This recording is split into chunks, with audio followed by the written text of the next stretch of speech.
The top lawyer at the Pentagon last week hit a nerve that nobody really knew was as raw as it was until he hit it when he said this. I believe that if Dr. King were alive today, he would recognize that we live in a complicated world and that our nation's military should not and cannot lay down its arms and leave the American people vulnerable to terrorist attack. A lot of people, particularly people on the left, have interpreted that comment from Jeh Johnson as the Pentagon trying to get a posthumous endorsement from Dr. Martin Luther King Jr. for America's current wars in Iraq and Afghanistan. I personally do not think that Jeh Johnson was saying that. But the fact that his comment was greeted that way, greeted furiously that way, shows you how the legacy of Dr. Martin Luther King Jr. is still in some ways unresolved. The legacy of Dr. King as an American giant for civil rights, but also one against poverty and for peace. These are still contested ground in which Americans are really emotionally invested.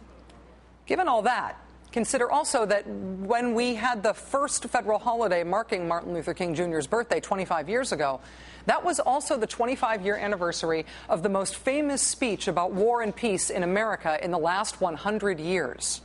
Today, the Martin Luther King Jr. holiday is 25 years old. Today, Dwight Eisenhower's farewell address to the nation, the famous military-industrial complex, that speech today is 50 years old. Until the latest of our world conflicts, the United States had no armaments industry. American makers of plowshares could, with time and as required, make swords as well. But we can no longer risk emergency improvisation of national defense. We have been compelled to create a permanent armaments industry of vast proportions. Added to this, 3.5 million men and women are directly engaged in the defense establishment. We annually spend on military security alone more than the net income of all United States corporations. We recognize the imperative need for this development, yet we must not fail to comprehend its grave implications. Our toil, resources, and livelihood are all involved. So is the very structure of our society. In the councils of government, we must guard against the acquisition of unwarranted influence, whether sought or unsought, by the military-industrial complex. The potential for the disastrous rise of misplaced power exists and will persist. We must never let the weight of this combination endanger our liberties or democratic processes. Here's what's so astonishing about that speech, even today, 50 years after it was delivered, as astonishing as it was the day that it was given. There's Dwight Eisenhower, right? Supreme Commander of Allied Forces in World War II, a five-star Army general who more Americans still think of as a man in a military uniform than a man in a business suit. A man who took the nation from 1,000 nuclear bombs when he started as president to 18,000 nuclear bombs when he left as president. And here he was talking about defense spending becoming its own engine. Here's Dwight Eisenhower, General Eisenhower, warning us that defense is taking over the lion's share of every American budget, leaving every other priority in this country, everything else we want to do as a country, fighting over the scraps of what's left after defense gets what it wants. Ike said that in 1961. One of the great unanswered questions of 2011 is whether or not the new supposed anti-spending zealotry in Washington this year means that defense will be cut too, or whether defense gets to keep growing indefinitely, inexorably, because we are all still living in the world Ike described 50 years ago. Michael Isikoff, NBC's national investigative correspondent, has been looking into the new Congress and its approach to historically untouchable, uncuttable spending. Mike, thanks very much for joining us. What have you been finding? Well, Rachel, what I've been finding is the military-industrial complex that Dwight Eisenhower warned about is as awesome and as powerful as ever, and we've seen some pretty dramatic examples in just the last 2 weeks. Secretary Gates announced that he wanted to cut some $78 billion from the Pentagon budget, unnecessary, unneeded programs, and you would think in this current environment in which cutting discretionary spending has been identified across the board as the absolute #1 priority in Washington, he would get a receptive hearing. In fact, what he got was a ferocious pushback from members of Congress who have gotten generous campaign checks from defense contractors who would be identified for cutting, and or who have defense plants in their district which would lose jobs. It's the military-industrial complex in full play.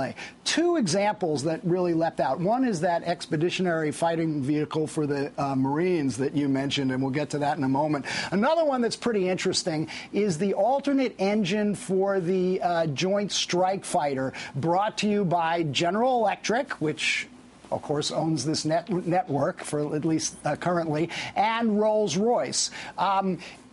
In both cases, and certainly in the Joint Strike Fighter case, both the Bush administration and the Obama administration targeted this for elimination, saying we don't need two engines for the same airplane. It creates all sorts of logistical problems. It's a waste of money. And in fact, the Congress consistently has pushed back, both because of large campaign checks and also a ferocious and awesome lobbying campaign by General Electric and Rolls-Royce. In fact, one kind of example that I thought was kind of fun is right now everybody in Washington reads that Politico's Mike Allen's playbook every morning. Well, all last week, the week after Gates made his announcement, you would have gotten that playbook sponsored by GE and Rolls-Royce plugging the alternate engine for the Joint Strike Fighter. Who's for the Joint Strike Fighter? Well, let's start with the Speaker of the House, John Boehner. He said in an interview with Brian Williams 2 weeks ago that cutting defense spending was going to be on the table. But he's a big supporter of the alternate engine. Why? The Evandale, Ohio plant where the engine is primarily made right outside his district. Who else? House Majority Leader Eric Cantor. He's got a Rolls-Royce plant in his district. Who else? Mike Pence, the deficit hawk, arch deficit hawk, got a Rolls-Royce plant in his district in Indiana.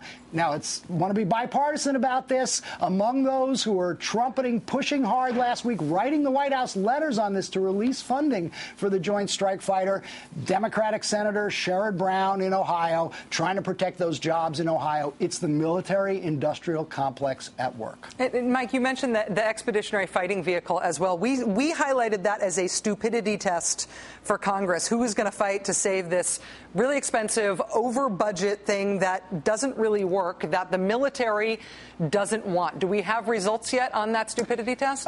Yes, we do, and it's, I'm afraid, some of the very same characters. Sherrod Brown, Democratic senator from Ohio. Why? Lima, Ohio, has one of the plants where the EFV is being made. But who else? The chairman of the House Armed Services Committee, Howard McCohen, and the chairman of the subcommittee that oversees it, Aiken of Missouri, both got maxed out contributions from the maker of the EFV, General Dynamics. And by the way, if you were looking for any better example of the military-industrial complex, take a look at General Dynamics, a company that spends millions on campaign contributions, millions on lobbying Congress. And just for fun, I looked at its board of directors the other day, and of the 10 board of directors, at least 5 former admirals, former generals, top Pentagon officials. The revolving door from the Pentagon and the military to the defense establishment, helping to keep those defense dollars flowing. Michael Isikoff, NBC's national investigative correspondent. I've been looking forward to getting your report on this for a very long time, since I knew it was coming. Mike, thanks a lot. I really appreciate it. Thank you.